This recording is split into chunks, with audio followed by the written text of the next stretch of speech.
ایسا کوئی آرڈر ہے اسلام میں کہ تمہارے لیے سونا منع ہے؟ حتیٰ کہ سنیاس لینا بھی منع ہے، مجرد رہ جانا اسلام میں، کیونکہ انسانی ضروریات ہیں شادی کرنا، مرد کو عورت کی طلب ہے، عورت کو مرد کی۔ دین یہ ہے کہ تم عورتوں کے ساتھ بھی رہو اور اللہ کی عبادت کا حق بھی ادا کرو۔ روزانہ دینی معلومات حاصل کرنے کے لیے چینل کو ابھی سبسکرائب کریں، ہماری ویڈیو کو لائک اور شیئر لازمی کریں۔ مجھے بتاؤ اسلام میں ایک ایسا حکم، ایک ایسا آرڈر لا کر کے مجھے بتا دیں کہ جو انسان کر نہیں سکتا تھا اور اللہ نے اس کے اوپر لاگو کر دیا ہے، ڈال دیا ہے، جو اس کے بس میں نہیں تھا، طاقت میں نہیں تھا، وہ ڈال دیا گیا۔ کون سی ایسی چیز ہے؟ کوئی ایسی چیز نہیں ہے۔ اب اس کی ایک مثال میں آپ کو دے دوں۔ اسلام میں ایسی کوئی چیز، فطرت کا مذہب ہے یہ دین جو ہے نا ہمارا، فطرت کے مطابق ہے۔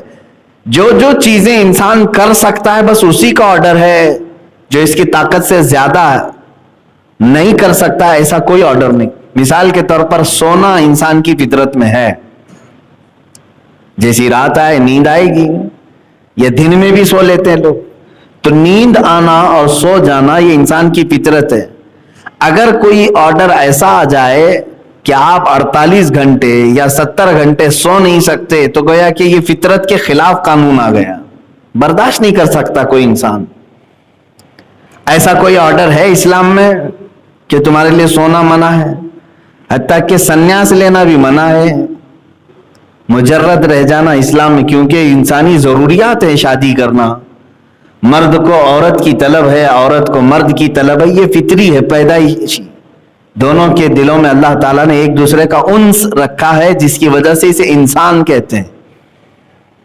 اور اس چیز پر اگر ہم بندش لگا دیں، بند کر دیں، جیسے بعض یوگی ہوتے ہیں سنیاس لیتے ہیں اور کہتے ہیں کہ نہیں ہم عورت کو چھو بھی نہیں سکتے، اور ایسے ہی جوگی لو جہاد کا قانون بھی لاتے ہیں، جو کبھی عورت کو دیکھے بھی نہ ہو یا جن کو عورت سنبھالنا معلوم بھی نہ ہو، وہ شادی کے قانون کیوں بنا رہے ہیں؟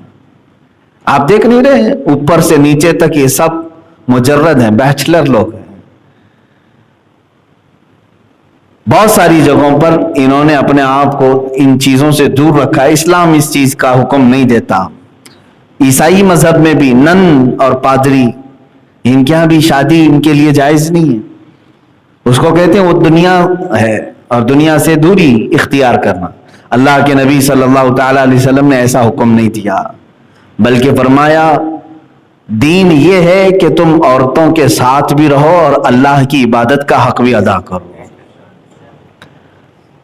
کچھ لوگ یہ سمجھتے ہیں ساری دنیا صرف عورت ہی ہے، عورت کو چھوڑ کر کے دور آ جانا یہی دنیا چھوڑنے کے برابر نہیں۔ میرے عزیز، اللہ تبارک و تعالیٰ کے حبیب صلی اللہ تعالیٰ علیہ وسلم نے ارشاد فرمایا، عورت کے لیے اگر تم پرورش کی ذمہ داری اٹھاتے ہو، ایک لقمہ بھی اسے کھلایا تو ایک صدقے کا ثواب ہے۔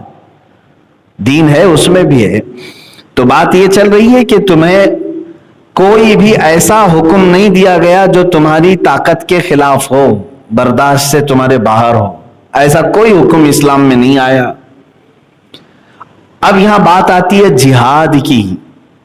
حضور صلی اللہ تعالیٰ علیہ وسلم کو رب تعالیٰ نے فرمایا فقاتل فی سبیل اللہ، اللہ کی راہ میں آپ لڑیں، اور یہ حکم آپ کے لیے برداشت سے باہر والا نہیں ہے، آپ کی کیپیسٹی میں ہے، آپ کر سکتے ہو جہاد، تبھی تو حکم دیا نا اللہ نے۔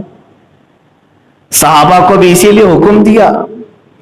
اب میرے عزیزو، یہاں پر بہت سارے لوگ جو اس کے خلاف ہیں، یا اپنوں میں بھی جو مجھے تان و تشنیع کرتے ہیں اس بات کو لے کر کے، کیا ضرورت ہے کہ یہ جہاد کی آیتوں کی تفسیر بیان کرنا یا لفظ جہاد کو بولنا؟ حالات تو صحیح نہیں ہیں، حالات خراب ہیں۔ میرے عزیزو، حالات کب اچھے تھے تمہارے لیے؟ کیا مکہ مکرمہ میں حضور نے جب تبلیغ شروع کی تھی بہت اچھے حالات تھے؟ مدینہ طیبہ جب ہجرت کر رہے تھے تب اچھے حالات تھے؟ کون سے زمانے میں مجھے بتاؤ؟ اچھے حالات میں بدر ہو گئی، احد ہو گئی، خندق جیسی جنگ ہو گئی، اچھے حالات میں ہوئی تھی۔ حالات تو ویسے ہی رہیں گے۔ اب انہی خراب حالات کو صحیح طریقے سے